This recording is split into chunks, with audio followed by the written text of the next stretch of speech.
UGC net unit 8 first paper हम questions करेंगे। कल हमने किया था कुछ पास्ट ईयर क्वेश्चंस, अब हम करेंगे आज ई गवर्नमेंट से संबंधित सरकारी। हमने बात किया था कि सरकार के बहुत सारे डिपार्टमेंट कंप्यूटर के माध्यम से काफ़ी सर्विसेज से जुड़ गए हैं, तो उसके संबंध में जो क्वेश्चंस पूछे गए हैं अब तक उसको हम देखेंगे क्वेश्चन। क्योंकि ये बहुत पहले सिलेबस में था नहीं, तो काफ़ी पहले का क्वेश्चन नहीं मिलेगा, क्योंकि बहुत सारे अपडेट एकदम रिसेंट हुई है, इसलिए इसके क्वेश्चन भी कम मिलेंगे। ओके, जो क्वेश्चन आए हुए हैं अभी तक उसको हमने कलेक्ट किए हैं, उसको हम सॉल्व करेंगे। मेरी आवाज़ तो सबको आ रही है ना? क्वेश्चन 13, ICT एप्लीकेशंस लिस्ट 1 पे है, लिस्ट 2 पे है examples. Measurement application, control application, modelling application, expert system. और इसके एग्जाम्पल्स है simulation car crashes, river pollution, automatic oven, medical diagnosis. अब आप बताइए कि किसके साथ कौन सा मैच करेगा।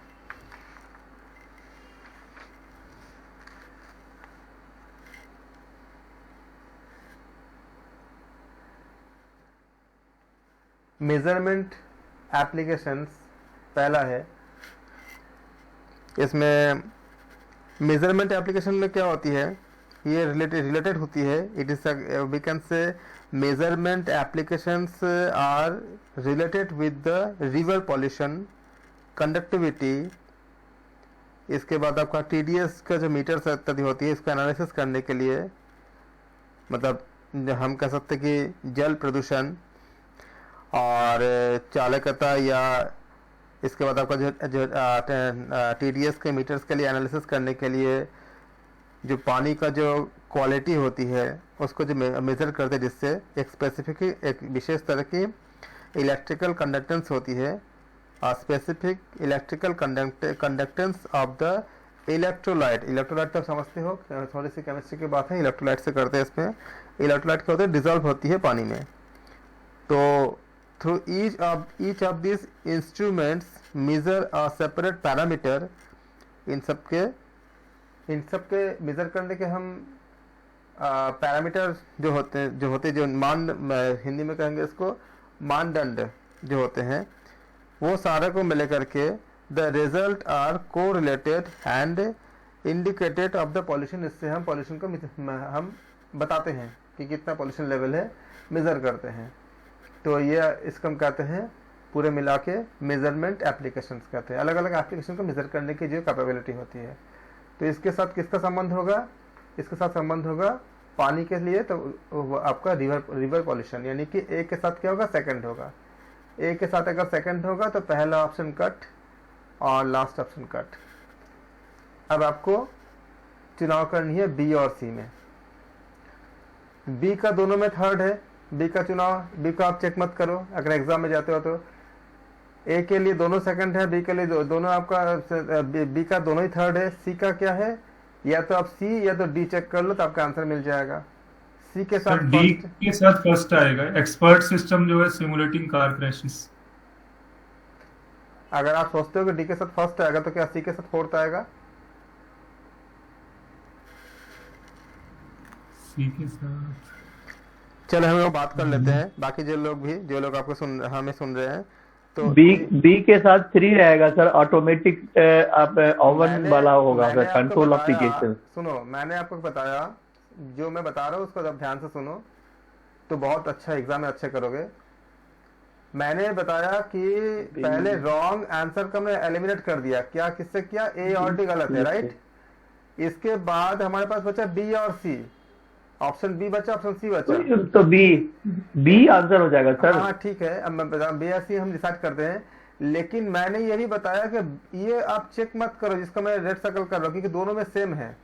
तो बी के साथ थर्ड है कि नहीं है, इसको चेक करने की जरूरत ही नहीं, क्योंकि तो होगा ही, क्योंकि दोनों में से करेक्ट होगा ही, और दोनों में बी के साथ थर्ड है। तो आप बी के साथ अगर थर्ड को चेक करते हो तो आपका समय आपको मतलब वहां पे समय आपका बेकार जा रही है, क्योंकि बी दोनों में से अगर एक करेक्ट है और दोनों में बी थर्ड दिया है तो आपको बी को चेक ही नहीं करना है, आपको चेक करना है सी या डी। सी के साथ फर्स्ट अगर आप कंफ्यूज हो तो आप कंफर्म करोगे डी के साथ फोर्थ होगा। अगर आप कंफर्म करते हो कि डी के साथ फोर्थ होगा तो फिर आपका सी का कंफ्यूजन खत्म हो जाती है। या मान लो अगर डी के साथ आप कंफ्यूज हो कि डी के साथ फोर्थ है कि नहीं है तो आप कंफर्म करोगे क्या सी के साथ फर्स्ट होगा। ये सारे मैं आपको टिप्स बता रहा हूँ कि जिसके जरिए आपका मैक्सिमम चांस होती है कि आप सही आंसर तक पहुंच जाओ, भले ही आपका आंसर पता ना भी रहे तब भी।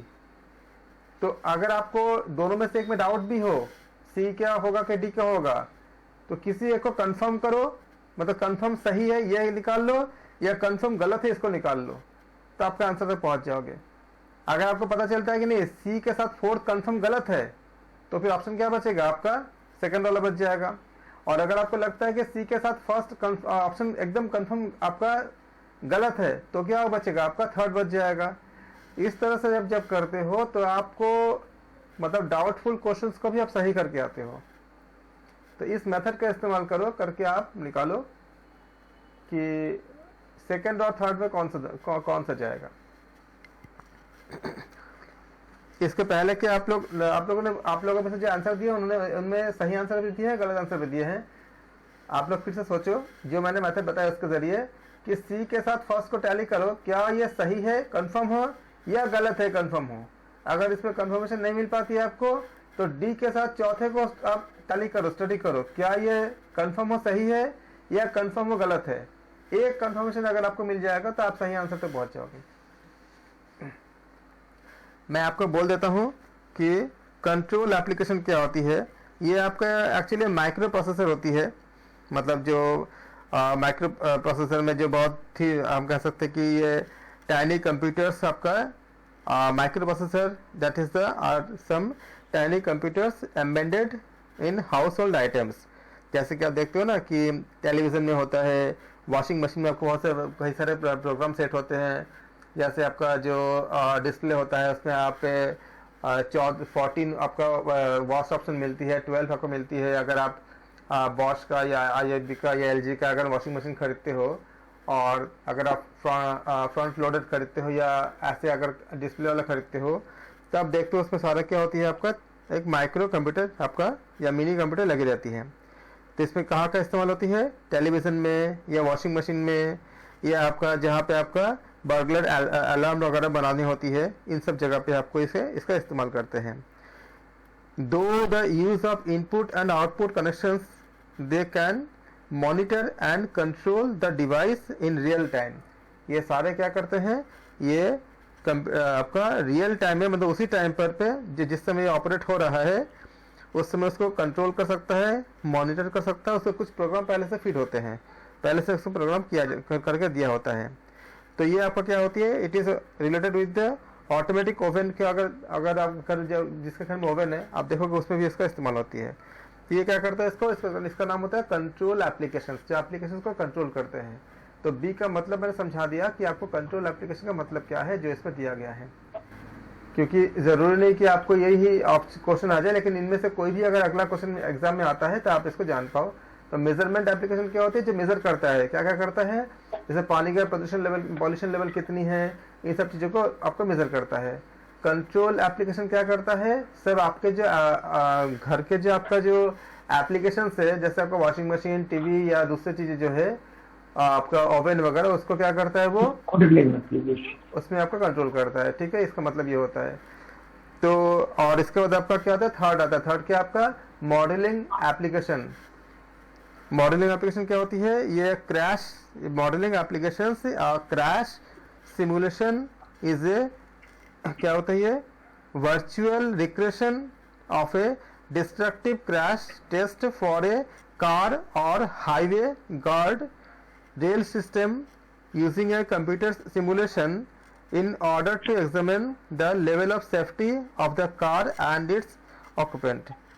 जो गाड़ियाँ चलती है उनके संबंधित ये आपका करता है मॉडलिंग एप्लीकेशन में, कि आप देखते हो कि कोई कहीं पे अगर क्रैश होता है तो उस समय के लिए जो चीज़ें आपका जो वर्चुअल जो आपका जो रिक्रिएशन करते हैं डिस्ट्रक्टिव क्रैश वगैरह टेस्ट करने के लिए उसमें इस्तेमाल की जाती है। Crash simulation are used by the automakers जो गाड़ियाँ बनाते हैं उनके लिए भी वो भी इसका इस्तेमाल करते हैं during computer aided engineering, CAE बोलते हैं इसको, कि कंप्यूटर एडेड इंजीनियरिंग में वो एनालिसिस करते हैं कि अगर कभी कोई गाड़ी अगर क्रैश करेगा तो उसका क्या किस किस एंगल में, जैसे आप सीट बेल्ट लगाते हो तो सीट बेल्ट का डेवलपमेंट कैसे किया गया, इसी तरह से उसमें बहुत सारी चीज़ों को लगातार स्टडी की जाती है कि कैसे हम ऐसा कैसे कर सकते हैं कि अगर एक्सीडेंट हो भी तो उसमें ह्यूमन लॉस ना हो, मतलब कोई लाइफ का लॉस कम से कम हो या ना हो, बाकी भले लॉस हो जाए, हम क्या क्या कर सकते हैं उन सब के भी वो स्टडी करते हैं। तो ऐसे अध्ययन करने के लिए कोई रियल तो एक्सीडेंट करेंगे नहीं, उस समय जो हम क्या करते हैं मॉडलिंग एप्लीकेशन का हम इस्तेमाल करते हैं। इसको कंप्यूटर एडेड आपका डिज़ाइन CAD कहते हैं इसको, इसमें हम इस्तेमाल करते हैं। और इसके बाद कार के नए नए मॉडल बनाने या बाकी सब काम के लिए भी करते हैं, क्योंकि ये मॉडल से संबंधित होता है। इस तरह के इसको कहते हैं इसको मॉडलिंग एप्लीकेशंस। और फिर क्या आता है आपका एक्सपर्ट सिस्टम। एक्सपर्ट सिस्टम किसे कहते हैं? Expert system is a system that seeks to adopt human knowledge to the computer. इंसान के जो ज्ञान होती है उसको कंप्यूटर में क्या करते हैं वो डाल देते हैं। किसके जरिए? आप जानते हैं इस समय आर्टिफिशियल इंटेलिजेंस नाम के आप सब जानते हो, ये नाम तो सबने सुना होगा। तो AI कहते हैं इसको, इसके जरिए करिए हम करते हैं इसका, रोबोट इत्यादि ये सब चीज़ें इसी पे काम करता है। तो ये हम क्या करते हैं इसमें कि ह्यूमन नॉलेज को कहाँ डालते हैं? कंप्यूटर में डालते हैं, so that computer can solve problems which are usually done by expert. कि आमतौर पर जो एक्सपर्ट जिस काम को करते हैं उसको कंप्यूटर खुद कर सकता है। आप जानते हो कि आप कंप्यूटर के जरिए हम ऑपरेशन भी कर सकते हैं। मेडिकल में काफ़ी उन्नति की गई है और ऐसा करते भी है, क्योंकि जब कोई ऐसा कुछ बारीक ऑपरेशन की जाती है आँखों के, या क्योंकि आँखों के जो नर्व होती है या आपका ब्रेन का जो नर्व होता है बहुत जितने ऊपर बॉडी की तरफ जाओ फाइन मतलब पतले होते जाते हैं। इतने पतले होते हैं कि हमारे अगर एक ह्यूमन बीइंग अगर उसमें ऑपरेट करने जाएगा तो हर इंसान का हाथ थोड़ा सा हिलता है, हल्का सा, तो उस हिलने से भी जो होता है उसमें कुछ दिक्कतें आ सकती हैं। तो इसलिए वहाँ पे क्या करते हैं रोबोट के जरिए कराते हैं, क्योंकि रोबोट का हाथ तो हिलेगा नहीं, तो वो ज़्यादा सही होता है। ऐसे ही आपका जो जोखिम भरे काम होते हैं, जहाँ पे कार इंडस्ट्री वगैरह में जब आपको जहाँ पे बहुत ज़्यादा जोखिम रहता है वहाँ पे ऑटोमेटिक सब कुछ करते हैं, वो रोबोट करता है। तो वो सारा जो फंक्शंस होते हैं वो रोबोट की तरह की जाती है वहाँ पे। तो ये क्या होती है, वो एक इंटेलिजेंस का काम करता है जो एक सामान्यतः कोई एक्सपर्ट करता है। मेडिकल एक्सपर्ट सिस्टम में तो आपको ये सपोर्ट करने के लिए, डायग्नोसिस को प्रोसेस करने के लिए एज ए फिजिशियन के इन सब में काम आते हैं। इसको हम कहते हैं एक्सपर्ट सिस्टम कहते हैं। अब आप बताओ एक के साथ कौन सा मैच कर रहा है? एक के साथ मतलब लिस्ट 1 और लिस्ट 2 का मैच कराओ। सारे का मैंने एक्सप्लेन कर दिया चारों को। अब आप बताओ कि इसके साथ किसको मैच कराएं? एक के साथ ऑब्वियसली रिवर पॉल्यूशन के साथ, अभी बताया रिवर पॉल्यूशन के साथ। मेडिकल। हाँ बताइए। सर डी होगा ना आंसर? हाँ ऑप्शन डी सही है, लेकिन कंट्रोल एप्लीकेशन के साथ किसका हम ज्वाइन करेंगे? थर्ड के साथ, क्योंकि अभी बताया आपको ओवेन वगैरह के साथ करते हैं इसमें। तो मॉडलिंग के साथ किसका करेंगे? अभी मैं समझाया अभी आपको, सिमुलेटिंग कार क्रैशिंग। और क्या बचा है आपका? Expert system medical diagnosis. तो जब हमने एक्सप्लेन कर दिया तो आपको समझने में आसान, मैंने दोनों चीज बताया कि आपको इन सब का मीनिंग क्या होता है ये आप जान लो, क्योंकि जरूरी नहीं कि यही चीज रहेगा, इसको चेंज कर सकते हैं। लेकिन एग्जाम में अगर आपको प्रॉब्लम आ रही है तो पहले आप इसको रॉन्ग आंसर एलिमिनेशन टेक्निक को अप्लाई करो, जिससे आपको ए और डी कट गया। उसके बाद बी और सी में जो चीज कॉमन है उस पर तो मत ही देखो। आप जानते हो कि जैसे ये दोनों कॉमन ही है, तो इन दोनों पे देखने का कोई मतलब नहीं बनता, क्योंकि ये दोनों सही होंगे ही होंगे।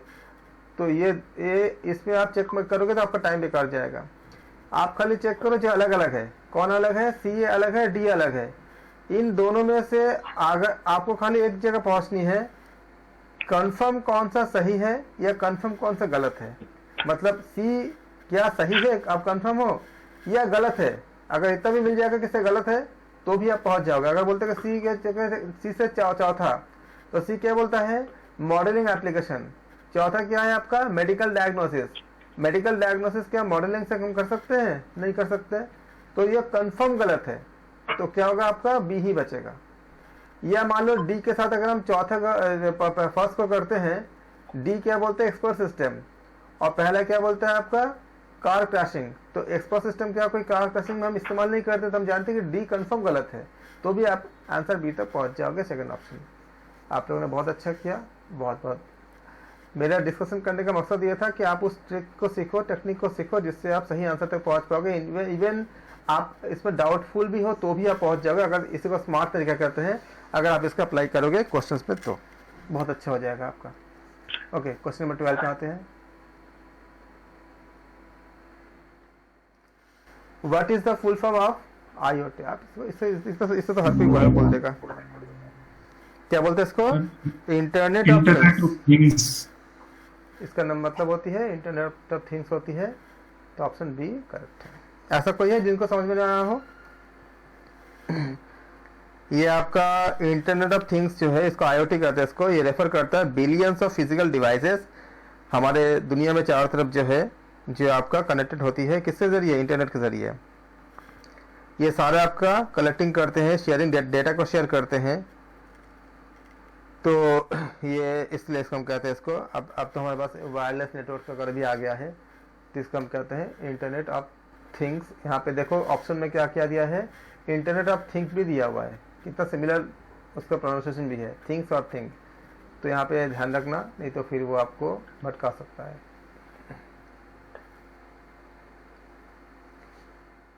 हम आएंगे क्वेश्चन नंबर 11 में आएंगे, एसेशन रीजन में। ये एसेशन रीजन आपको मिलेंगे ही, मैंने हर बहुत से पेपर का मैंने देखा, मैंने काउंट किया है, तो ये आपका अच्छे खासे क्वेश्चन मतलब इसमें रहता है। अगर आप थोड़ा सा स्मार्ट तरीके से करोगे ना, जरूरी नहीं कि आपको सारा का आंसर आ ही जाए, बिना आए भी आप करेक्ट आंसर तक पहुंच सकते हो, बस थोड़े से आपको स्मार्ट तरीके से करने होंगे, और थोड़ा प्रैक्टिस तो करनी ही पड़ेंगे, no doubt. Given below are two statement, दो स्टेटमेंट दी गई है, वन लेवल जानती है आप, एसेशन, और दूसरा क्या है आपका, रीजन। एक आपका स्टेटमेंट है, दूसरा उसका रीजन है। क्या दिया है एसेशन में, information technology is fast becoming a very important field of activity in India. देश में IT जो है, इंफॉर्मेशन टेक्नोलॉजी है, टेक्नोलॉजी बहुत ही तेज हो रही है, बहुत महत्वपूर्ण है आपका field of activity in India. कारण क्या है, software is one of the major experts of India, and further India has a very strong base in hardware. ये बात सही है, सॉफ्टवेयर में इंडिया बहुत ज़्यादा आगे है, हार्डवेयर में तो चाइना आगे, मतलब काफ़ी कुछ उन्होंने करके रखा है, काफ़ी कुछ किया है, लेकिन इंडिया भी इसमें जो बताया गया, इसमें मैं तो ऐसे बता रहा था कि सॉफ्टवेयर में इंडिया बहुत ही आगे है। तो software is one of the major export of India.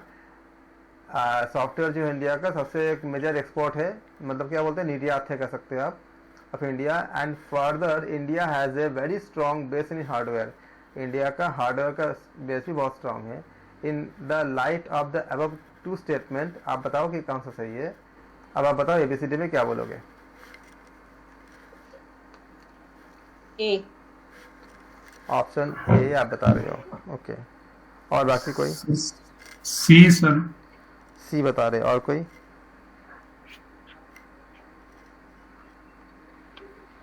Sir B लग रहा है सर, ऑप्शन बी, ओके। और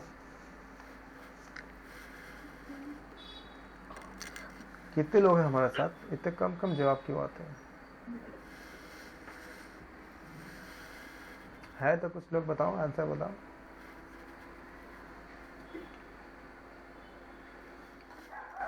ओके, आंसर आप लोग कोशिश की हो, आप लोगों ने कोशिश की, इसके लिए थैंक यू सो मच, अच्छी कोशिश की सबने। मैं बताना चाहूँगा कि रिजर्व बैंक ऑफ इंडिया जो है, जो डेटा को देता है, तो कुछ डेटा वो दिए हुए हैं कि reserve bank of India data जो दिए हैं, उनका रेट, उन्होंने बताया कि rate of growth of combined export of software and IT, अगर दोनों को देखेंगे तो ये अगर आप मैच कराओगे, इसके लिए आपको थोड़ी सी आपको GK का नॉलेज होना ज़रूरी होगा। IT एनेबल सर्विसेज जो है वो 2012-13 में करीब 20% के आसपास फॉल हुए थे, गिर गए थे, और ना तो मतलब ये कह सकते हो कि 20% से 14% तक गिर गए थे मतलब आपका एग्जैक्ट डेटा था मेरे पास 20.8% से लेकर के पे था, 20.8% पे था, जो 14.9% में आपका नीचे आ गया था। और 2014-15 में ये लगभग आपका मतलब 7.3% की गिरावट आई थी। तो जो ratio of computer hardware imports to export of computer services which was falling prior to, यहाँ पे इस समय आप जानते हो रिसेशन में इस समय बहुत ज़्यादा दिक्कतें भी आई थी 2008-2008 पे अब तो computer services which was falling prior to the 2008 financial crisis, जिसमें आप जानते हो कि बहुत ज़्यादा क्या आई थी, एक रिसेशन का पीरियड आया था। तो ये इसलिए हम इसको जनरलाइज नहीं कर सकते। हाँ, ये बात सही है कि इसमें आप देखो कि बोल क्या रहा है, बोल रहा है कि information technology is fast becoming very important field in the activity of India. ठीक है, इसका रीज़न क्या दे रहा है, इसका रीज़न में ये बात सही है जो बताया गया इसमें, लेकिन क्या रीज़न सही है? अगर सही होता रीज़न तो हमेशा ग्रोथ ही होता ना। एक लॉजिकल रीज़न मतलब एक लॉजिकल फील्ड है जो हमेशा सही होगा। तो जब रिसेशन आई थी तब सही नहीं था, बाकी कई साल ऐसा है जब जब जब गिरावट आई थी। इसका मतलब क्या है, जो बात जो एसेशन है वो सही है, लेकिन जो रीज़न है वो गलत है। तो ऑप्शन सी सही होगा। किन्होंने बोला था ऑप्शन सी सही है? हमारा हाँ जी, बिल्कुल आप सही बोले थे। आप शायद आईटी से हो ना? नहीं सर, आईटी से तो नहीं है, लेकिन आप अपडेटेड रखते हो अपने आप को, वेरी गुड। तो ऐसा कोई है जिनको कोई डाउट है इसमें? सबको क्लियर है? स्टेटमेंट सही है, लेकिन रीजन अगर सही होता तो हर साल वो अप्लाई होता है। तो कुछ समय ऐसा है जब अभी आप ये तुम्हारे आपका मतलब आपका नीचे आया है, डाउन आया है, तो क्या हुआ, रीजन गलत है। सर अगर रीजन गलत है तो फिर दोनों एक्सप्लेनेशन सही है, इसका मतलब ये हुआ? एक्सप्लेनेशन तो एक ही है ना आपका, स्टेटमेंट तो एक ही है ना। स्टेटमेंट तो आपका है IT industry, IT is fast becoming very important field in the activity of India. Bharat में जितने भी एक्टिविटी हो रही है, अब देखो पढ़ाई लिखाई भी हम क्या करते हैं, एक्टिविटी है तो किससे होती है, आईटी से हो पा रही है। अगर हमारे पास डेटा नहीं अवेलेबल होता, अगर हमारे पास मतलब इंटरनेट का नहीं होता तो हम कर पाते, नहीं कर पाते। तो ये बहुत फास्ट का बिकम हो रहा है, लेकिन कारण क्या है, ये भी बात सही है कि सॉफ्टवेयर हार्डवेयर एक रोल प्ले करता है, लेकिन जो बता रहे कि हर बार जो आपका जो एक्सपोर्ट हमारे इतने ज़्यादा अच्छी है, इसमें क्या बोला है, मेन बात बोला कि मेजर एक्सपोर्ट बोला है। तो एक्सपोर्ट का हमारा गिरावट भी आई है ना हमेशा, ऐसा तो नहीं कि हमेशा हमारा मतलब चला ही है हमेशा। तो इंडिया एंड इसमें देखो, इसमें आपको पूरा रीजन का अच्छे से बोलो। इसमें हार्डवेयर का वेरी स्ट्रॉन्ग बेस भी तो बोला है, तो वो फॉल्स हो गया ना। इसलिए हार्डवेयर के बारे में तो हमें हार्डवेयर मेंशन भी इंडिया नहीं किया। का वेरी स्ट्रॉन्ग तो नहीं है ना। लेकिन हार्डवेयर के बारे में आपके एसोसिएशन में कुछ बातें मेंशन भी नहीं है। हाँ, लेकिन हार्डवेयर इसका पार्ट नहीं, होता है। लेकिन सर इंडिपेंडेंटली अगर हम ट्रू या फॉल्स देखेंगे तो ये फॉल्स हो गया ना। हाँ, वो भी आर इज फॉल्स तभी हम ले रहे हैं। क्योंकि हार्डवेयर जो आपका इसे बोल के रहा है कि वेरी स्ट्रॉन्ग। अगर हम आर को सर ट्रू लेंगे फिर तो बी ऑप्शन हो जाएगा ना, अगर आर को ट्रू मानते हैं तो। आर को ट्रू मानोगे, आर को ट्रू है नहीं, तो बताता ना हूँ। अगर ट्रू होगा तो वो हर चीज को एक्सप्लेन करेगा, हर बार हर जगह को एक्सप्लेन करेगा अगर ट्रू होगा तो। नहीं सर, ट्रू और फॉल्स, पहले हम ट्रू और फॉल्स देख रहे हैं, उसके बाद वो एक्सप्लेनेशन है या नहीं, वो दो चीजें हमें देखनी है इसमें। जैसे बी में उन्होंने बोला है कि both A and R are true but R is not the correct explanation, मतलब वो अपने आप में तो ट्रू है या फॉल्स है वो भी हमें देखना है। हाँ, उसके बाद फिर वो एक्सप्लेनेशन है या बोल रहे हो। नहीं। हाँ, मेजर आपका जो, लेकिन ये भी बात होता है कि जब आपको कोई एसेशन रीजन देखते हैं तो कई केस ऐसा भी होता है कि हमें खाली जो बातें बताई गई उसको भी हमें फोकस, उसको उसमें भी उसको बाहर हम ज्यादा जाते नहीं है, क्योंकि यहाँ पे बताई जा रही है कि कुछ यहाँ जो बताई गई है आईटी का जो आपका जो fast becoming, IT is fast becoming a very important field activity of India, ये स्टेटमेंट में गिवन है। तब हम इस पे रहते हुए हम बता रहे कि सॉफ्टवेयर आपका, आप मान सकते हो कि सॉफ्टवेयर से उसका वो सपोर्टेड है, लेकिन कई चीज़ें ऐसी होती है कि जो बाहर की चीज़ें हम बहुत ज़्यादा इसमें इंक्लूड नहीं कर पाते। जैसे कि आप एसेशन रीजनिंग में जो देखते हो कई चीज़ें ऐसी आती है, लेकिन इस बात सही है कि इसमें हार्डवेयर के बारे में जो बता रहे हो कि ऐसे हार्डवेयर में इंडिया नंबर 1 उसमें अगर डेटा में जाओगे तो है भी नहीं है। सॉफ्टवेयर में बहुत ज़्यादा हमारे कमांड है, क्योंकि साउथ के लोग सॉफ्टवेयर में काफ़ी ज़्यादा अच्छे हैं। हार्डवेयर तो सर सारा बाहर का यूज करते हैं हम, एचपी वगैरह हाँ, डेल वगैरह सब मतलब बाहर का बोला तो यूज कि है। हार्डवेयर में चाइना जो है वो काफ़ी आगे है, और इसमें चाइना काफ़ी मतलब अपने बना के रखा है पूरा दबदबा। हाँ, सॉफ्टवेयर में इंडिया काफ़ी मतलब वो किया है, बहुत ज़्यादा मतलब आगे है। हार्डवेयर में जो आपका पूरा मार्केट आप देखते हो कि जितने भी मैक्सिमम चीज़ें हो वो चाइना की ही मतलब मिलती है, चाहे एचपी हो चाहे, और जो लोग चाइना का डायरेक्ट नहीं लेते तो चाइना का ले करके भी कुछ लोग ऐसा होता है कि और अपने काम के लिए जो कुछ पार्ट चाइना से खरीद के फिर असेंबल या अपने अपने अपने इसमें बनाते हैं। जैसे आप देखते हो कि कई ऐसा मोबाइल फ़ोन के जो लेंस होती है, कैमरा का लेंस वो सोनी का होता है, भले ही कैमरा मोबाइल फ़ोन किसी और कंपनी का होती है, लेकिन लेंस उसका वो सोनी से लेता है, खरीदता है, कुछ पार्ट्स लेता है, मतलब इस तरह से। तो हार्डवेयर का जो पार्ट है, बाकी जो कंपनियां बाहर के भी जो बनाते हैं वो भी कुछ कुछ चीज़ें वहाँ से बनाते हैं, तभी तो इतना चाइना मतलब डेवलप्ड है ना, मतलब डेवलप मतलब इतना ज़्यादा मतलब मार्केट को पूरा कैप्चर करके रखा हुआ था। धीरे धीरे अब उसको कोशिश की जा रही है कि उसको रिप्लेस करने की, तो इसलिए फॉल्स है। किसी का डाउट कोई बिल्कुल सही बताया आपने। रियल अगर डेटा में जाओगे तो भी आपका जो है हार्डवेयर में इंडिया से ज़्यादा, इंडिया को मतलब बेहतर करना वो उतना नहीं है जितना कि इसमें मेजर बताया गया, वो भी नहीं है। सही है। The national agency for the responding to computer security incident as and when they occur is, बताओ। सर आईसेट, Indian computer emergency response team. बहुत अच्छी। हमारा भांजा इसमें काम करता है सर। अच्छा, इसलिए आपको बहुत ऐसा बहुत अपडेटेड हो, वेरी गुड। तो आईसेट जो होती है ये आपका national nodal agency for responding to the computer security incident, इसके पूरा होती है इसमें आईसेट आपका। और अगर हम इसको एक्सप्लेन कर दें इसको, तो ये होती है कि in recent information technology the amendment act क्या होती है 2008 की है, और इसमें डिज़ाइन किया आपका डिज़ाइनेट किया गया था कि national agency to perform the function in the area of cyber security, तो साइबर सिक्योरिटी के लिए। और ये आईसेट जो है आपका ऑपरेशनल है, कब से है? 2004 से है, 2004 से ये ऑपरेशन में है आईसेट, इसको याद रखना आप। तो ऑप्शन डी करेक्ट है।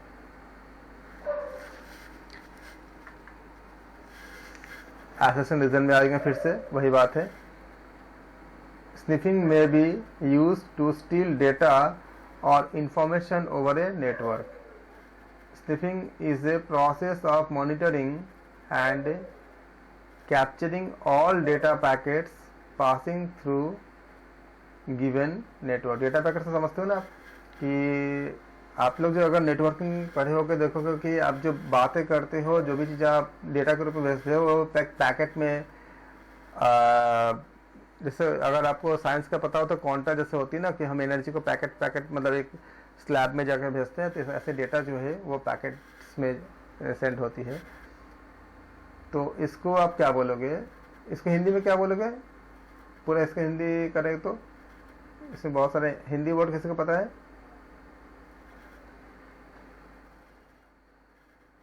डेटा को गुच्छा, पैकेट का मतलब एक बंच बना के भेजते हैं, बंच मॉड्यूलेट करके बोलोगे, ऐसे ही कुछ बोलोगे इसको।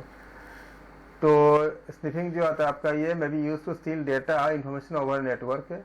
It is a process of monitoring and capturing all the data packets passing through given network. तो ये एक प्रोसेस होता है जो आपका जिसके ज़रिए हम जितना भी आपका कंप्यूटर का डेटा जाता है नेटवर्क में, उसको वो मॉनिटर कर सकता है, देख सकता है। तभी तो आपको देखते हैं ना व्हाट्सएप पे लिखा होता है ना कि एंड टू एंड एनक्रिप्शन, कि आपका डेटा क्या जा रहा है वो व्हाट्सएप को भी नहीं पता, तो एनक्रिप्टेड कर देता है, मतलब वो चेंज कर देता है जिसको आपका उसके जो आपका बाइनरी में चेंज होता है, उसको बाइनरी में रखता नहीं है, किसी और में चेंज कर देता है। तो लोग उसको आपका इसको कहते हैं एनक्रिप्टेड हो जाना। तो आप बताओ कौन सा सही होगा? ऑप्शन एबीसीडी में कौन सा सही होगा? सर ए लग रहा है। स्निफिंग जो होता है एक प्रोसेस होती है मॉनिटर करने के लिए, कैप्चर करने के लिए डाटा पैकेट्स को जो किसी नेटवर्क से होकर पास करता है। स्नीफर्स कौन होता है? स्नीफर्स जो होता है वो यूज़ करता है नेटवर्क या सिस्टम एडमिनिस्ट्रेटर के ज़रिए कि उसको मॉनिटर करता है और उसको ट्रबल शूट नेटवर्क ट्रैफिक ये सब चीज़ों में। तो स्निफिंग आपका टेक्निक्स जो है वो यूज़ हम करते हैं नेटवर्क प्रोफेशनल जो होती है उसके जो भी नेटवर्किंग के जो प्रोफेशनल होते हैं उनके ज़रिए, ताकि वो डायग्नोस कर सके किसी नेटवर्क के प्रॉब्लम्स के इशू को। जैसे आप देखते हो ना कि आप जब अगर आपका टेलीफोन नेटवर्क अगर नहीं आता है, मतलब मान लीजिए कुछ दिक्कत आती है तो वो पूछता है कि आपको कितने आपका नेटवर्क फुल आ रहा है कि नहीं आ रहा है। अगर बोले कि नहीं आ रहा है फुल तो फिर वो टेक्निकल टीम को वो रेफ़र कर देते हैं, फिर वो चेक करते हैं क्यों नहीं आ रहा है, तो उसके बाद आपका सब कुछ ठीक करते हैं उसको। तो वो डायग्नोस करता है नेटवर्क रेशो को, और उसका जो आपका मैलिशियस यूज़र होते हैं वो उस समय कैप्चर कर लेते हैं अनक्रिप्टेड डेटा को, और जैसे पासवर्ड हो गया, यूज़र नेम हो गया, इन सब को लेकर के उसको मतलब एक क्या कह सकते हो कि उसको चोरी कर लेते हैं उसको। तो इस तरह से क्या होगा, both A and R are true and R is the correct explanation of A, option A correct है, बिल्कुल सही है। आपका तो मतलब हो ही जाएगा, अच्छे से पक्का ही हो जाएगा, सबका हो जाएगा, जितने लोग कोशिश करें सबका हो जाएगा। बस प्रैक्टिस करते रहो, आराम से हो जाएगा। Okay, identify the encompassing term that involve the use of electronic platform to conduct company's business। किसके जरिए आप करते हो? E business, e marketing, e commerce, e governance. E commerce. E commerce. E commerce. Okay, और कोई?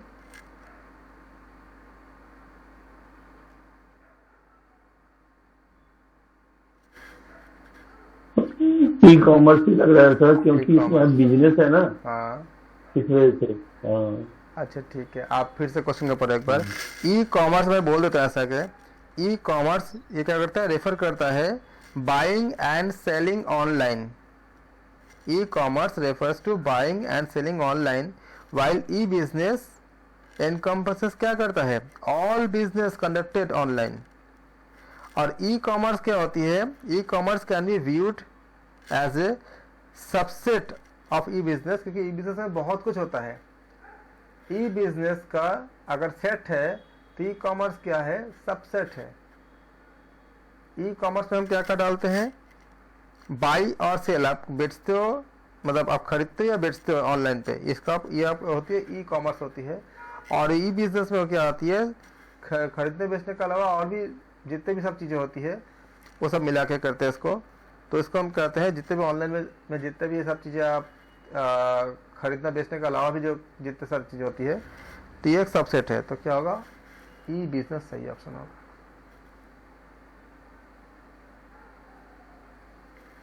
Conduct a companies business, तो खरीदने बेचने के अलावा भी, अब जैसे मान लो जी कोई किसी को आप सलाह दे रहे हो, सलाह देने का आप मान लो कुछ वो कर रहे हो, या बाकी कुछ वो कर रहे हो, आप सामान बेच या खरीद नहीं रहे हो, तो वो भी एक बिजनेस के अंदर ही आता है, जबकि वो बाइंग सेलिंग में नहीं आता है। लेकिन आप मतलब किसी को अपने सर्विस दे रहे हो, तो ये भी क्या है आपका, जैसे मान लो किसी को टीचिंग कर रहे हो, तो कोई सामान आप खरीद के बेच तो नहीं रहे हो, लेकिन आपका सर्विस दे रहे हो आप, तो ये भी क्या होगा, आपका ई बिजनेस में ही आपका आ जाएगा।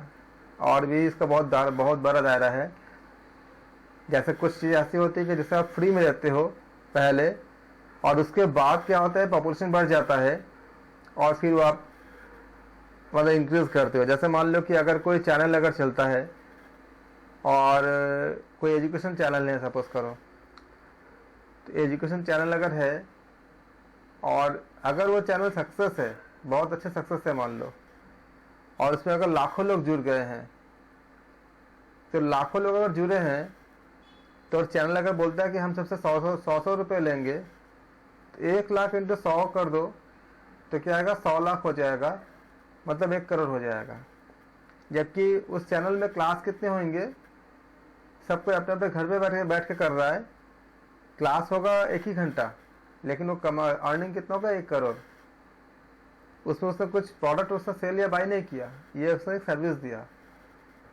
तो पहले क्या कि उसने फ्री में, या जैसे गूगल करता है फ्री में पूरा आपका दिया। उसके बाद लोगों को जब पता चला कि गूगल में हम कुछ भी ऐसे जानकारी पा सकते हैं, तो फिर गूगल ने बोला कि आपका प्रोडक्ट को रखने के लिए हम आपका जो प्रोडक्ट हम रख सकते हैं, लेकिन उसके लिए हम आपसे चार्ज करेंगे। तो गूगल एडसेंस वगैरह उसने प्रोडक्ट लॉन्च कर दिया, उसको विज्ञापन का पैसा मिलता है, उससे वो बहुत ज़्यादा कमाता है, अर्निंग करता है।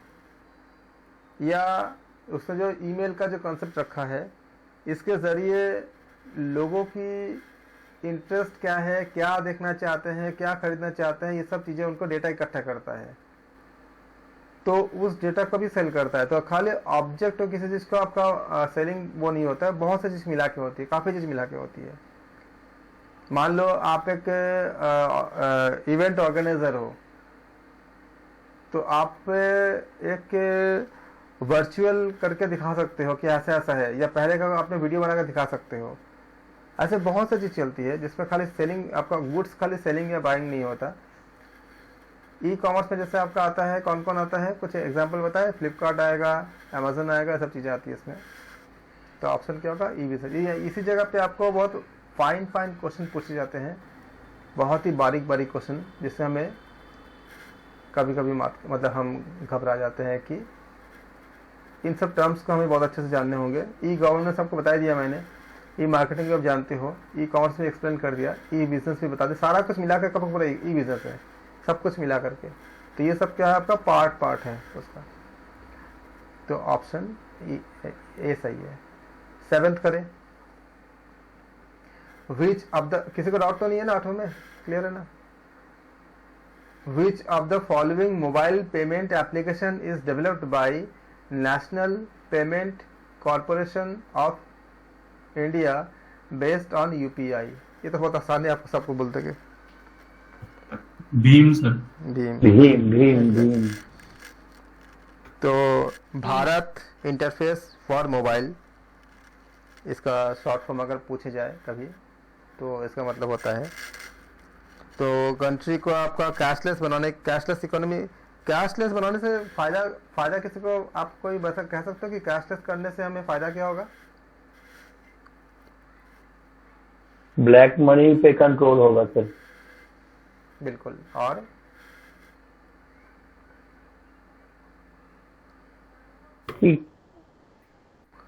इकोनॉमी के असेसमेंट नोट कम छपाने पड़ेंगे। बिल्कुल। और नोट कम छपाने पड़ेंगे। हाँ, ये भी है। पेपरलेस, और मतलब पेपरलेस लेन देन आसान हो जाएगा। बिल्कुल। इसके बहुत बड़े बड़े इम्पैक्ट पड़ते हैं, बहुत बड़े बड़े। आप जितने बताए सब सही बताए हो। हमारे सुरक्षा में सबसे बड़ी, क्योंकि ये नकली नोट जो होते हैं, नकली नोट के जरिए हमारे सिक्योरिटी का बहुत ज़्यादा खतरा होता है, क्योंकि हमें पता ही नहीं होता कि कौन क्या नकली नोट छाप के क्या क्या खरीद के क्या क्या कर रहे हैं। तो अगर नोट का प्रचलन कम हो जाएगा धीरे धीरे, और अगर एक समय ऐसा आएगा कि, इसीलिए गवर्नमेंट चाह रही है कि पूरा आपका मतलब हर जगह पे इंटरनेट हो जाए, सब कुछ ऐसी टेक्नोलॉजी से सब कुछ मतलब आपका अपडेटेड हो जाए, कि ऐसा कोई टेक्निक बना ले जिसमें नोट की ज़रूरत न पड़े। जैसे मान लीजिए कि अगर अब तो ऐसा काम चल भी रही है, बहुत से काम कोशिश की जा रही है कि बिना इंटरनेट के भी आपका हो जाए, मतलब आपका लेन देन हो जाए। इसका भी कोशिश शायद कई जगह पे सुनने का आ रहा था। ऐसा हो सकता है कि आगे ऐसा तकनीक आ जाए कि बिना इंटरनेट के भी आपका अगर हो जाए, या जो भी इसका आपका सब्स्टिट्यूट हो सकता है। जितना ज़्यादा आपका यह होगा, मतलब आपका भीम इस तरह से आपका जो मतलब डिजिटल पेमेंट जितने ज़्यादा होंगे, एक तो हमारे सुरक्षा में बहुत आपका हेल्पफुल होगा, दूसरे आपका गरीबी अमीरी के बीच का जो खाई है, वो खाई कम हो जाएगा काफ़ी हद तक। क्योंकि सरकार की एक बहुत बड़ी रिस्पॉन्सिबिलिटी होती है कि समानता, कि कोई इंसान बहुत अमीर ना हो जाए, कोई बहुत गरीब ना हो जाए। जबकि ये हमारे देश में बहुत ज़्यादा गैप पड़ गई थी कि एक डेटा कह रहा था कि बहुत ज़्यादा अमाउंट ऑफ पैसा जो है कुछ ही लोगों में डिस्ट्रीब्यूटेड है, बाकी सबके पास मतलब काफ़ी मतलब असमानता है टैक्सों का जो आपका जो पूरा बंटवारा। तो ये इसलिए होता है क्योंकि इसमें बहुत सी चीज़ें आपका मतलब करप्शन वगैरह काफ़ी कुछ आ जाता है, तो इससे वो नहीं होगा। टैक्स सरकार तक पहुंचेगा सही मात्रा में जितना पहुंचना चाहिए, और मुद्रास्फीति कम हो जाएगा। तो आप जानते हैं जो लोग इकोनॉमिक्स अर्थशास्त्र से पढ़े होंगे कि अगर हमारे पास अगर काला धन होती है, मुद्रास्फीति होती है, तो बेरोजगारी पे कैसे असर पड़ती है। और आपने काफ़ी इसमें थ्योरीज भी पढ़े होंगे, रॉबिन्स का थ्योरी है, बहुत से आपका काफ़ी अच्छे मतलब एक्सपर्ट्स की थ्योरीज है, इसमें काफ़ी आपका हेल्प होगा। और बैंकिंग में बहुत ट्रांसपेरेंसी आ जाएगी, बैंकिंग में पैसा डूबने का चांसेस कम हो जाएगा, क्योंकि बैंक तभी डूबता है जब लेके भागता है। तो इस तरह से होंगे तो वो आपका बहुत सिक्योर हो जाएगा। कुल मिला के जो है ये सारा चीज़ें जो है मतलब देश के आपका इकोनॉमी को शुरू में तो ऐसा लगता है कि थोड़े बहुत, जब भी चाइना में भी जब उसने इस तरह से आपका किया गया था रेवोल्यूशन, तो उनको भी बहुत वहाँ के लोगों को पहले दिक्कत हुई थी। लेकिन अब देखो कितनी बड़ी इकोनॉमी बन गई है, जबकि एक समय था कि बहुत उतने ज़्यादा नहीं था, हमसे बहुत ज़्यादा मतलब वो नहीं था, लेकिन वो बन गया है। उसी तरह से इंफ्रास्ट्रक्चर में ज़्यादा इन्वेस्टमेंट हम कर पाएंगे, बाकी सब चीज़ों में बेहतर ही होगा। तो हर चीज़ जुड़ी होती है उससे, सारा चीज़ें जुड़ी होती है। और हमारे देश की सुरक्षा से, सिक्योरिटी से लेकर के, इकोनॉमी का डिफॉर्मेशन से लेकर के, करप्शन से लेकर के, और जितनी भी तरह से चीज़ें हो सकती है। आप जो रिश्वत दोगे तो रिश्वत किस में दोगे? रिश्वत अगर आप किसी ने अगर ऐसे इस तरह से दे दिया आपने तो चला जाएगा। तो अगर बड़ी मात्रा में किसी के पास जाएगा तो फिर जवाब देना पड़ेगा कि ये पैसा इतने मात्रा में क्यों दिया गया, कौन दिया, सारा चीज़ सामने आ जाएगा। तो जो करप्शन है उसमें भी आपका काफ़ी हद तक कंट्रोल हो जाएगा, काफ़ी कुछ चीज़ें सही हो जाएगा। अगर आप इसको जोड़ना चाहोगे तो बहुत दूर दूर तक इसका आपका मतलब लंबे जगह तक आपको जुड़ता है। तो कभी अगर ऐसा आता है तो आप कह सकते हैं इसमें इस तरह से क्या हुआ कि भीम आपका सही है। आप लोग बहुत नॉलेजेबल हो, काफ़ी आप लोग मतलब वो रखते हो, सही बात बताते हो।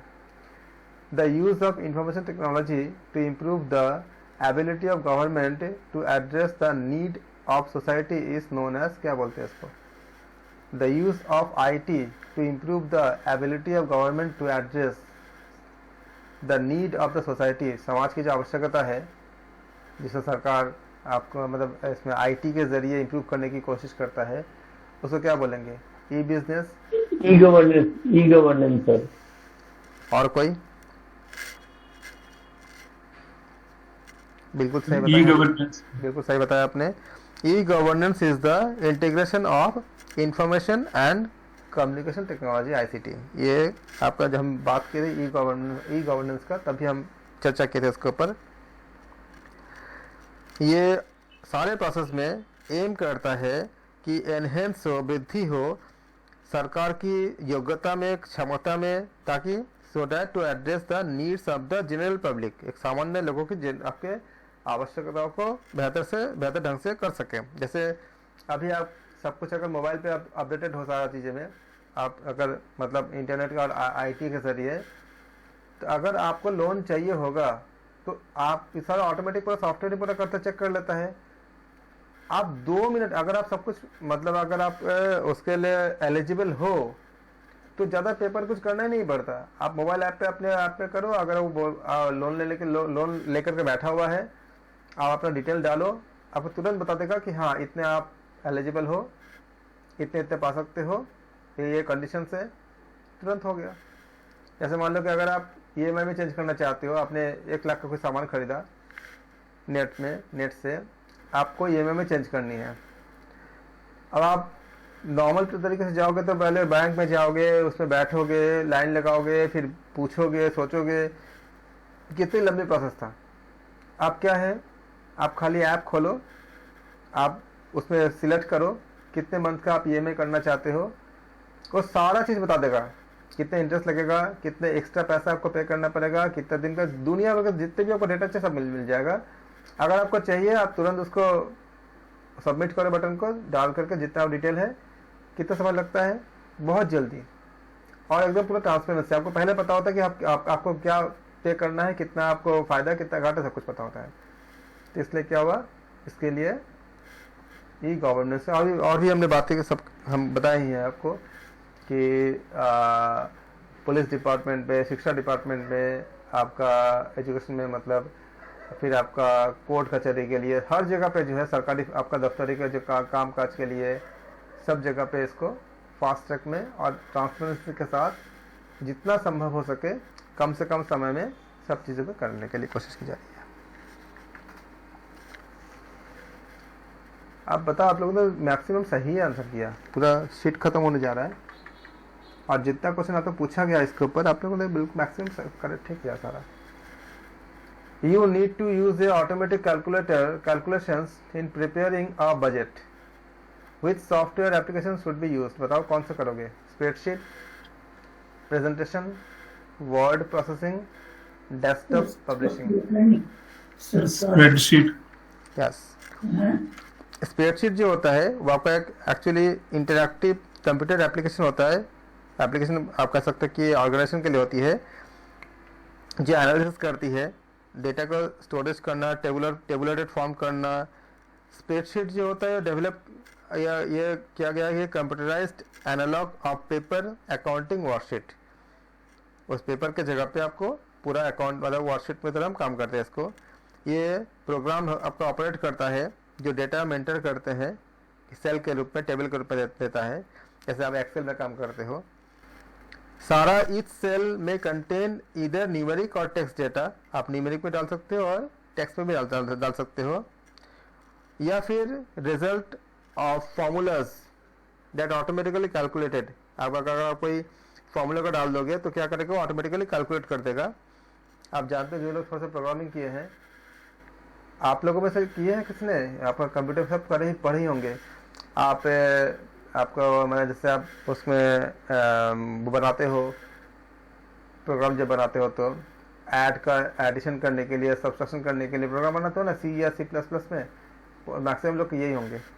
उस तरह से आप खाली इसमें फॉर्मुलेट कर दो और उस फॉर्मूले को फॉलो करते हो। आपको जैसे एवरेज निकालनी है तो एवरेज का फॉर्मूला डाल दो, वो खुद ही सारा एवरेज उसी फॉर्मूले का अप्लाई करते हुए खुद कर देगा। बहुत अच्छी आपका मतलब ऑप्शन होता है। स्प्रेडशीट आपका जो है वह भी करते हैं, जैसे कि इलेक्ट्रॉनिक आपका डॉक्यूमेंट वगैरह जो करते हैं वहाँ भी हम इस्तेमाल करते हैं। स्प्रेडशीट को हम यूज़ कर सकते हैं एडजस्ट करने के लिए, कोई भी जो आपका स्टोर्ड वैल्यू पहले से जो होती है उसको, या ऑब्जर्व करने के लिए उसका कैलकुलेटेड वैल्यू कितनी होंगी, या अपने खुद का फॉर्मूला। अगर आप कुछ चाहते हो कि इस तरह से आपको डिस्काउंट देनी है कि 10% डिस्काउंट देनी है, तो आप उसमें आप फिक्स कर सकते हो कि selling price is equal to MRP minus 10%। तो अपने आप खुद ही बोल के दे देगा कि कितना आपको देनी है, कितना मतलब आपका कॉस्ट कितना होगा। सब चीज़ें आप अपने से कर सकते हो। तो जो लोग नहीं जानते हैं उनके लिए मैंने बता दिया कि स्प्रेडशीट कैसे आता है आंसर। तो ऑप्शन ए सही है। बाकी लोगों ने जितने लोग बताए हैं उनको थैंक यू सो मच, एकदम करेक्ट बताया आप लोगों ने। चौथा देखो, विच ऑफ द, किसी को डाउट तो नहीं है ना, पांचवें में क्लियर है ना? Which of the following statements is or true respect to ICT? ICT is an acronym that stands for the Information and Competitive Technology। Option ये P दिया है और Q क्या है? The effective use of ICT to support learning in the inclusive education exemplifies good teaching for all the learner। तो इसका हिंदी में क्या बोलेंगे? ICT जो है इसका पूरा नाम जो बताया गया है stands for information and competitive technology. ये यहाँ बताया गया है, आपको बतानी है कि सही गलत है। और क्यों क्या बोला है? The effective use of ICT का जो इफेक्टिव यूज है to support learning in the inclusive education. ये आपका उदाहरण के साथ एजुकेशन में आपको सपोर्ट करने के लिए होता है। Good teaching for all learner, सारे लर्नर के लिए काफ़ी अच्छे आपका क्या कहते हैं उसको, गुड टीचिंग, मतलब टीचिंग कर सकते हैं अच्छे से। तो ऑप्शन आप बताओ क्या कौन सा करेक्ट है? पी? हाँ जी, क्यू सर, मतलब ऑप्शन भी बोल रहे हैं आप लोग? ठीक है, यस बी ऑप्शन। आईसीटी का पूरा नाम होता है इंफॉर्मेशन एंड कम्युनिकेशन टेक्नोलॉजी, ये पूरा नाम होता है। तो कॉम्पिटिटिव नहीं होता, कम्युनिकेशन होता है, इसका ख्याल रखिएगा। यहाँ पे ये गलत हो जाती है, कॉम्पिटिटिव ऐसे ही वो दे देते बना करके, कॉम्पिटिटिव नहीं होगा, कम्युनिकेशन होती है। तो इस तरह से आपका ये पहला तो आपका नहीं हुआ। आईसीटी क्या करता है, रेफर करता है टेक्नोलॉजी को दैट क्या प्रोवाइड करता है, access to information through telecommunication. ये आपका सिमिलर है किसके जरिए, किसका सिमिलर है, इंफॉर्मेशन टेक्नोलॉजी के, लेकिन वो क्या करता है, फोकस करता है किस पे, प्राइमरीली ऑन कम्युनिकेशन टेक्नोलॉजीज। तो इसमें इंक्लूड क्या होता है, internet, wireless network, cell phones और दूसरे जितने भी आपका कम्युनिकेशन मीडियम होते हैं सब आपका इंक्लूड होता है। तो क्या हो जाएगा आपका ऑप्शन बी, जिन्होंने सही सबने आंसर सही दिया ऑप्शन बी। जिन लोगों ने नहीं दिया या जो लोग बाद में रिकॉर्डिंग देखेंगे उन लोगों को समझने के लिए मैंने इसको एक्सप्लेन कर दिया, ताकि जो हमारे साथ अभी नहीं है बाद में रिकॉर्डिंग में देखेंगे उनको दिक्कत ना हो। Read the following two statement. क्या दिया पहला, information and communication technology ICT. अब देखो ये 17 में आया था, ये 19 में आया था, कितना सिमिलरिटी है दोनों में। मतलब क्या है कि पैटर्न कितनी रिपीट हो रही है, और कई तो क्वेश्चन में रिपीट होते हैं कभी कभी। Information and communication technology ICT is considered as a subset of information technology. ये क्या है, पहला स्टेटमेंट है। सेकंड क्या है, the right to use a piece of software is termed as copyright. Right to use जो है a piece of software is termed, इसको हम क्या कहते हैं, इसको कॉपीराइट कहते हैं। ये यहाँ सेकंड में दिया हुआ है। Which of the above statement is और आर इज करेक्ट। आप बताओ तीसरे के लिए क्या बोलोगे आप। फिर सेकंड वाला करेक्ट है। सेकंड वाला करेक्ट है क्योंकि मतलब ऑप्शन सी बोल रहे हो ना, जी सर। क्योंकि information and communication technology is considered as a subset of, तो ये सबसेट तो नहीं है बेसिकली। तो ऑप्शन बिल्कुल सही है आपका, सेकंड ही सही है। एक्चुअली हमें अगर कहें तो the key difference is that IT is a subset of ICT. A software license is a legal instrument government to use the redistribution of software. तो बहुत तकनीकी पे हम नहीं जाएंगे, क्योंकि हम ये मान के चलते कि हमारे सारे जो व्यूअर्स है या जो लर्नर है वो इंटरनेट के जो कंप्यूटर का जो आपका जो बहुत गुड टेक्निक से फैमिलियर नहीं है, जितना सिलेबस में वो कल करते हैं। सर आईसीटी तो use of IT in various fields ऐसा कह सकते हैं ना। एक्चुअली इसका व्याख्या करने जाओगे तो बहुत कुछ आ जाएगा। वेरियस फील्ड तो बोल दोगे, अगर छोड़ दोगे ना तो आपको नहीं, तो सबसेट गलत हो जाएगा ना सर, इसलिए इसमें काफी कुछ आ जाएगा। इसलिए मैंने बहुत ज्यादा व्याख्या नहीं किया, क्योंकि करने जाऊंगा तो एक तो ये काम की नहीं है, क्योंकि सिलेबस में तो उतना कुछ है ही नहीं। तो और फिर अगर हम बात करने जाएंगे तो बहुत टेक्निकल चीजें हमें डिस्कस करने पड़ेंगे, जो सबके लिए यूजफुल नहीं भी होगा। और क्योंकि सबको ये आपका मतलब, क्योंकि क्या होता है कि एक चीज़ का अगर हम चर्चा करने जाते हैं तो उसमें काफ़ी कुछ चीज़ें नई चीज़ें आ जाती है जो टेक्निकल होती है, और टेक्निकल अगर लोग नहीं जानते हैं तो फिर वो चीज़ मतलब उतना ज़्यादा नहीं अच्छी नहीं हो पाती। या तो सबको जाने तो हमें तो बहुत मज़ा आता है चर्चा करने में, लेकिन मैं अपने आप को क्या कंट्रोल कर लेता हूँ कि नहीं उतने जितने के सिलेबस में होता है। Chairman of an independent commission on education Jacques Delors reports on UNESCO was titled. बताओ क्या था टाइटल। ऐसे मैं बोल देता हूँ आपको। द डेलर्स रिपोर्ट जो था वो क्रिएट किया गया था आपका डेलर कमीशन के ज़रिए, DELORS डेलर्स कमीशन। कब किया गया था? 1996 पे किया गया था। थोड़ी जीके बेस्ड है इसलिए मैं बता दे रहा हूँ आपको। ये आपका प्रपोज्ड कह सकते हैं कि proposed and integrated vision of education based on 2 की कॉन्सेप्ट, ये एक इंटीग्रेटेड विजन था एजुकेशन के लिए जो दो मुख्य बातों पे आपका डिपेंडेंट था। लर्निंग थ्रू आउट लाइफ, जिंदगी भर तक आप सीखते रहो। And the 4 pillar of learning, 4 pillar थे लर्निंग के। टू नो पहला पिलर, टू डू दूसरा पिलर, टू बी तीसरा पिलर एंड लिव टुगेदर ये चौथा पिलर। तो ये 4 पिलर पे आपका ये बेस था। अगर आप बोलो तो मैं इसको लिख देता हूँ, अगर आप याद करना चाहो तो। ये जो बनाया गया था, पहला था कि learning throughout the life, पूरा जीवन भर आप सीखते रहो। And the 4 pillar of learning क्या था? पहला क्या था आपका? To know. दूसरा क्या था आपका? To do. और तीसरा क्या था? To be. और चौथा क्या था आपका?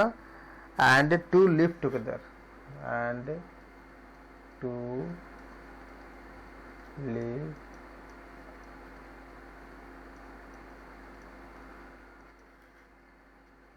तो इसलिए अब आप बताओ कौन सा ऑप्शन सही होगा?